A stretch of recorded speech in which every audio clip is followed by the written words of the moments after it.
at civilian mission na atin ito nasisi sa dagdag tensyon sa dapat. Oo nga. Ito kasing mga naglalayag-layag dyan ng mga panggulo pa eh. O, nakita niyo yung balita? Nakita niyo yung balita, ha? Yung itong nakaraan, di ba? Nakita niyo yung 200 acres. Yung 200 acres na na sukat noong na-reclaim ng Vietnam, putya, 400 na ngayon in 6 months. In 6 months, mga bossing, nadagdagan yung lumaki yung isla na ginagawa ng Vietnam. Pero putya, galit lang tayo sa China. Pasok din sa EEZ natin yun, mga bossing, inagaw ng Vietnam, pero galit tayo sa China. Ang paliwanag nila, kasi naman yung Vietnam walang ginagawa sa atin. Putang ina niyan, hindi tayo galit sa Vietnam, walang ginagawa sa atin, palaki na ng palaki yung ginagawa nila. Tapos dito tayo nagagalit sa China dahil hinaharang-harang tayo. Yung hinaharang-harang sa atin niyan, wala yan naaagaw na natin, na EEZ. Itong Vietnam, ang laki na mantakin mo 200 acres in 6 months, naging 400. Dahil nalilibang daw tayo kakipagpatintero sa China, pati daw sila hindi na napulis ng China. Ayun, ang laki na nung kanila. Sa susunod, baka magulat kayo, China kayo ng China, yung Vietnam, baka ilang hakbang na lang, nandito na sa Pilipinas.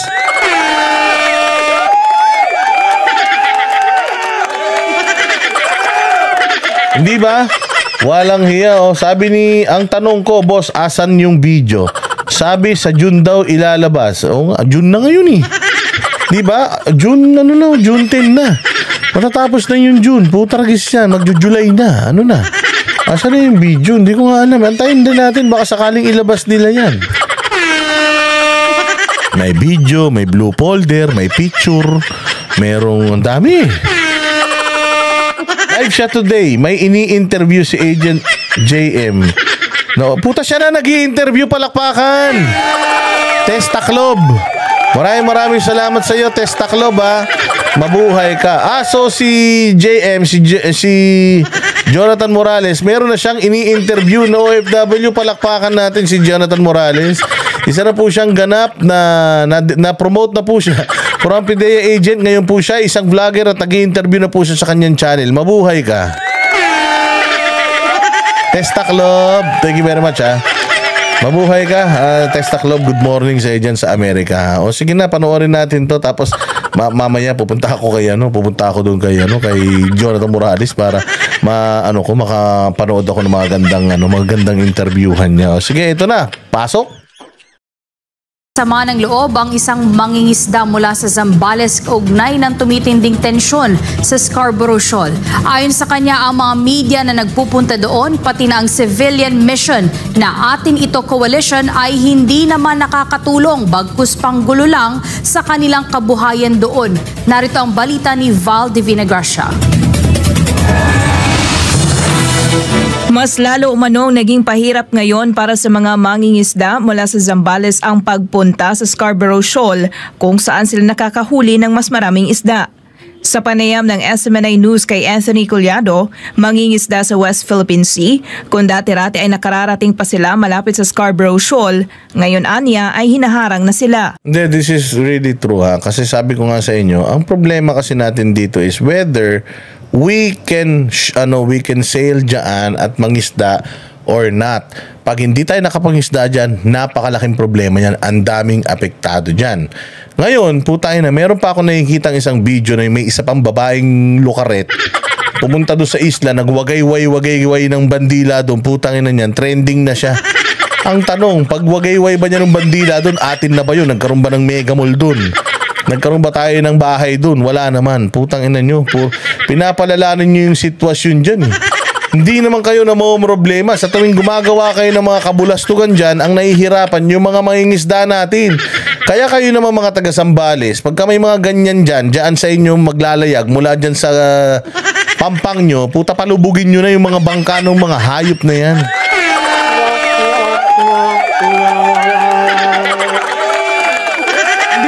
Diyos mio, mantakin mo. Yung ginawa ninyong atin ito pa rin naglagay kayo doon ng mga boya ng mga 5 piraso, 10 piraso. Tapos nagwagay-wagay kayo ng ano doon, pinahabol-habol nyo yung mga barko ng China. O pagbalik nyo sa Pilipinas, ano nangyari? O yan, pucha, lumalapit na sila doon sa BRP Sierra Madre. Nanghahablot na daw sila ng mga relief goods doon. Oo, tapos talagang naging mas agresibo sila. Nagbigay pa sila ng babala na lahat ng maglalayag diyan kasi nagtalaga pa sila ng fishing ban. Pucha, saan ka naman? Lahat daw na maglalayag diyan, huhulihin daw nila. O, kita mo, sinong apektado doon? Kayo bang mga naglayag diyan sa atin ito? Putang ina nyo. Hindi naman kayo ang dyan, hindi naman kayo apektado. O kita nyo yung mga mangingisda, nakakapaglayag pa dyan? Hindi na. Noon, kahit papano, kahit hinabol-habol sila, nakakahuli sila isda. Ngayon, hindi na sila makapaglayag dahil sa ginawa nyong kahayupan. Kasi nga naman, pag hinuli sila ng China, lalo na. Ano magagawa ng bansa natin pagka ikinulong sila ng China dahil nga may ibinaba silang memorandum na ganyan? Puro kasi kayo papugi. Puro kayo pa media. O dala-dala nyo pa yung mga tolongges na mga vlogger dyan. O pagdating doon, pag uwi, na? Binigyan nyo ba ng ayuda, tulong itong mga mangingisda na pinirwisyo nyo mga hayop kayo? Sa ginawa-gawa nyong ganyan, yung mga mangingisda, pucha, umiiyak na. Anong masagot ng bigyan kayo ayuda? Hindi namin kailangan ayuda. Kung tayo nakausapin nyo yung China ng maayos. Kasi nung panahon ni PRRD, kinausap naman niya ng maayos siya. Nakakapangisda naman kami dyan. Nagpapalitan pa nga kami ng Bibigyan nila kami ng yosi. Papalitan namin ng isda.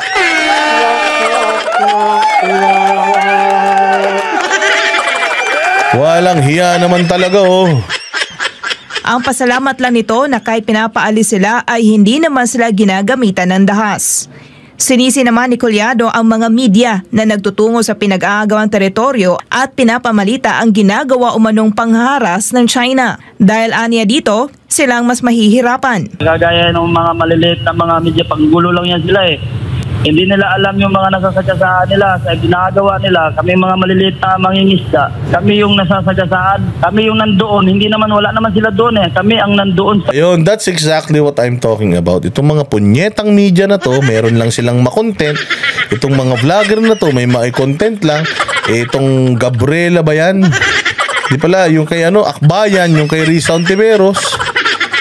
May masabi lang na nagprotesta sila. Oh, pucha, nakauwi sila. Yes, success yung atin ito. Success talaga. Mantakin mo, nakauwi sila matiwasay. Ang tanong, after nun, yung mga mangingisda, nakapangisda pa ba? Hindi. Kaya nagagalit yung mga taga-Zambales. Walang hiya kayo. Pucha, trending kayo. Kumita yung mga vlog ninyo. Tapos kami, hindi kami makapangisda. Mga buwisit kayo. Tapos uulitin nyo na naman.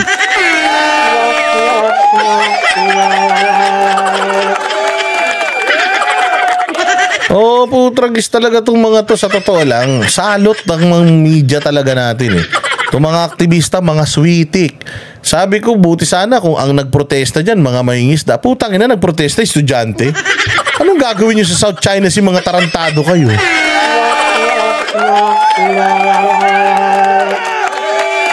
Ito namang iba ring mga mangingisda rito. Yung may mga ari ng bangka, pucha, naarkila lang yung mga bangka. Akala nila, oh yes, one time, big time. Pucha, naarkila yung bangka nila. Boom, kinumagahan. Mga bangka nyo, lulumutin na yan. Hindi nyo na yung mailalayag. Oh, ininis nyo yung China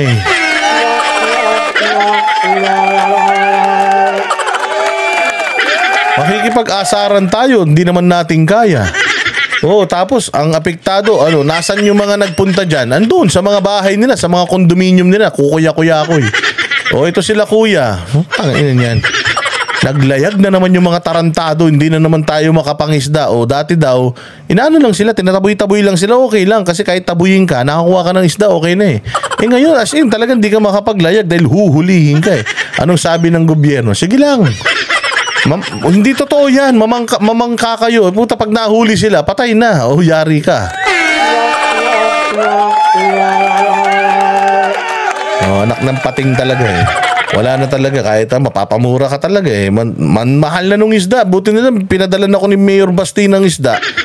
Oh, ito, yung mga inuulam ko isda rito, mga pampano, mamahalin. Tsaka mga tuna belly, yung mga yung mga tuna steak ko, tsaka yung mga bariles ko dyan. Buti na lang, binigyan ako ni Mayor Basti. Kung hindi, wala na, mahal-mahal ng isda, mga boss. Sa loob ng kami ang nandun sa Kalboro. Sila gumagawa sila dito yun ang ikasisira talaga ng talagang nagagalit ang China kaya hindi na tayo pinapapunta doon. Maging ang isinagawaan niya na civilian mission ng Atin Ito Coalition noong Mayo ay panggulo lang din. Ano yung napabalita na 100 boats na pupunta doon, hindi naman sila umabot doon. Panggulo lang sila. Kasi hindi sila mangingisda eh. Oo, tumutulong sila pero diba? Hindi naman kayo mangingisda. Okay lang kung kaming mga mangingisda, yung naglayag dyan, nagprotesta, hindi.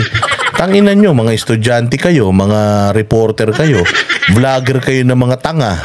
Tapos mga ewan ko, saan kayo nagtatrabaho, mga ulaga kayo. Tain nyo, naglayag-layag kayo ron. Wala naman silbi sa inyo Scarborough Shoal na yan. Puta, sa amin may silbi yan, may isda dyan. Kumukuha kami ng isda dyan kahit pahirapan. Pag umuwi kami, kahit paano, meron kaming pagkakitaan. Sa ginawa nyo, tain na, wala naman kayong alam dyan, mga hayop kayo. Atin ito kayo ng atin ito, lupa, tubig naman yan. Gusto nyo angkinin yung lupa sa ilalim ng tubig, puta, hukayin nyo. Ang problema, yan, tumutulong sila pero nakakasama sila sa aming maliliit na mga ingisda. Kasi gustuhin nyo mang angkinin niyang karagatan, putya yan, kahit kailan hindi yan magiging atin exclusively. Bakit? Ay na tubig yan, anong gagawin natin? Pag water world yan, pwede na. Kung ikayo si Kevin Costner, titira kayo dyan sa gitna ng dagat, pwede yan. Pero walang hiya kayo, wala kayong mga silbi sa mga bahay nyo. Atin ito, di nga kayo makapaghugas ng mga pinggan sa mga bahay nyo, mga buwisit kayo. Wala naman kayong silbi sa mga nanay nyo, tapos gusto nyo pang angkinin niyang Scarborough na yan. Nakakasama sila sa aming mga maliliit na mangingisda. Sinabi naman ni Collado na noong panahon ni dating Pangulong Rodrigo Duterte ay payapa silang nakakapalaot sa pinag-aagawang teritoryo. Ganito rin ang pahayag ng ilan pang mangingisda na dumalo sa isinagawang public consultation ng House Committee on National Defense and Security at ng Special Committee on the West Philippine Sea sa Masinloc, Zambales noong May 24 ngayong taon. Sa panahon naman nung nangyari na naging presidente si Rodrigo Duterte, kaya muli po kaming nakabalik, pero sa panahon ngayon po, hindi po namin alam dahil yan sa sinasabing gentleman agreement. Bigla pong nag-alarma na naman ng China na nung May 14 is nakabaho di Masinloc po kami is talagang pinilit po kaming pauwiin. Kaya ang pag-uumpisa po talaga ng pangaras ng China dyan is 2014, pero nahinto po nung umupo si President Duterte. Kaya kami pong mga mangingisda na laging nandyan po sa Scarborough is nakabalik. Pero sa ngayon lang po ulit na nang haras ulit sila ng... Imagine, sobrang klaro. 2014, magulo. Umupo si PRD 2016, since then, until now, o until 2022, maayos, tas biglang ngayon, magulo na naman. So, anong problema? So, nagka-problema nung panahon ni PRD? Hindi, may problema kami nung panahon ni Pinoy. Tsaka, nung panahon ni Marcos. So, anong problema? Si Duterte? Hindi, nakapag-isda nga kami kay Duterte. So, sino may problema? Si Duterte o yung administrasyon ngayon?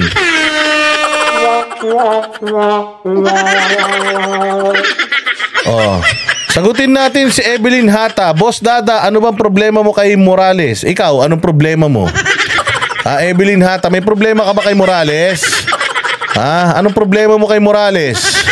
Evelyn Hata, bilis, abogado ka ba ni Morales? Sige, pakilagay mo dyan. Ikaw, anong problema mo sa akin na may problema ako kay Morales? Anong pakialam mo?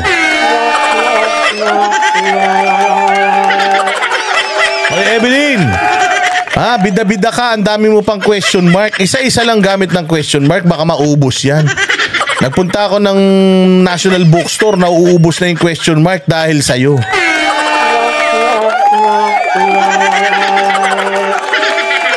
Ano ba problema mo kay Morales? Hindi ko alam. Ako, wala akong problema kay Morales. Ikaw may problema ka, ang dami-dami pang question mark. Isa-isa lang ang gamit niyan, tanga.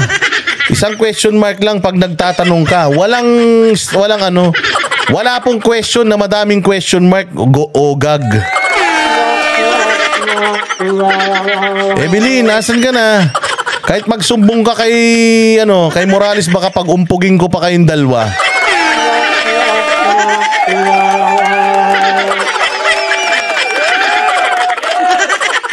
Pag umpugin ko pa kayo. Bilis!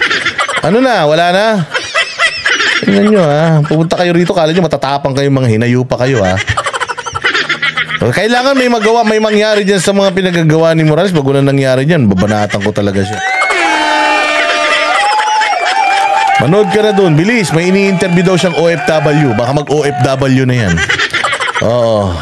Puro kayo chismis kasi, chismakers.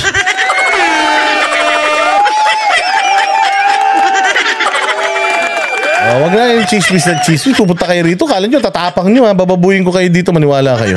Punta kayo sa ibang vlogger. Wag dito. Dahil pati mga kaluluwa ninyo mapapahiya dito.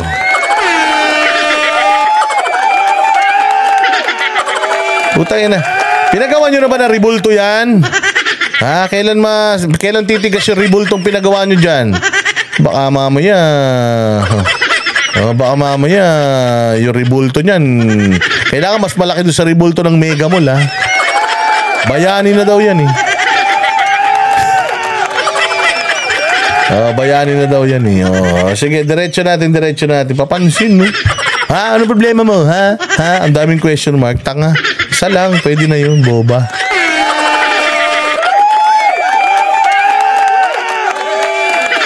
Kusa siyang umalis? Ba't siya kusang umalis? Mga Pilipinong nangingisda. Hiling naman ni Collado sa pamalaan. Sana patulungan niya kami na yung magiging casual na lang, yung parang galao tayo na walang harang. Sa gaya dati sa mga nakaraang taon na nakakapalaot kami lahat. Nandoon yung Malaysia, Indonesia, para sama-sama magbigaya na lang. Wala namang problema eh, di ba? Ang importante, putang ina, ang daming isda sa dagat, di mo may isasakay yan lahat sa barko mo. Yun lang naman ang gusto ng mga Pilipino, putang ina, we want isda. Para may benta kami sa palengke. Kasama natin dyan Malaysia, putang ina, gusto nyo pati Amerika, isama natin dyan, paramihan tayo ng isda na mahuli. Di ba? Ganun lang yun. Magsama-sama tayo lahat dyan, wala kasing damutan. Kasama natin Malaysia, Vietnam, Taiwan, Brunei. Lahat tayo sumisid, palaliman tayo ng sisid, paramihan tayo mahuling isda, tapos umuwi tayo sabay-sabay. Sa dami ng isda dyan sa dagat, ang lilit ng barko nyo, hindi nyo kayang punuin lahat dyan. Tsaka kung halimbawa, mga 5 beses na kayo nakapuno ng barko ng pare-pare size, nakakasuya yan. Kaya pabayaan ninyo mangisda kayo ng sama-sama dyan, di ba? Di pagalingan na lang kayo lumangoy.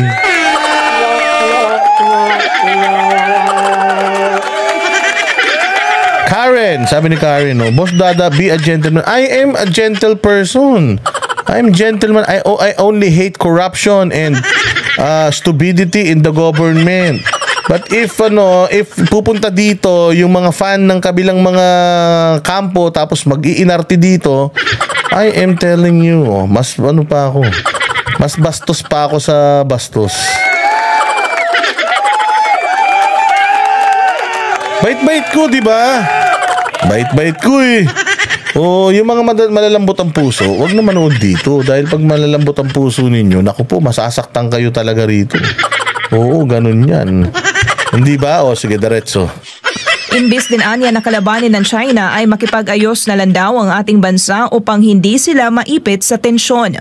Samantala, sinabi ni dating Chief Presidential Legal Counsel Attorney Salvador Panelo ang EDCA site sa bansa ang isa sa mga dahilan kung bakit naging agresibo ang China ngayon kumpara noong nagdaang administrasyon. Itong si Presidente Duterte, nung sinuspindi niya yung EDCA, natuwa naman ng mga China ron kasi nga, yung pag nagbigay ka ng base militar sa lugar sa ating bansa, kung saan nilalagay yung mga arsenal dyan, mga missile dyan, mga bomba, at nakatutok sa China, talaga magre-react yan. So, actually yan ang dahilan dyan. Pag hindi mo tinigil yan, palagi ng ganyan ng China. Sa ngayon, nananatiling mataas ang tensyon sa pagitan ng Pilipinas at China sa pinag-aagawang teritoryo sa West Philippine Sea. Para sa Diyos at sa Pilipinas. So yun yung...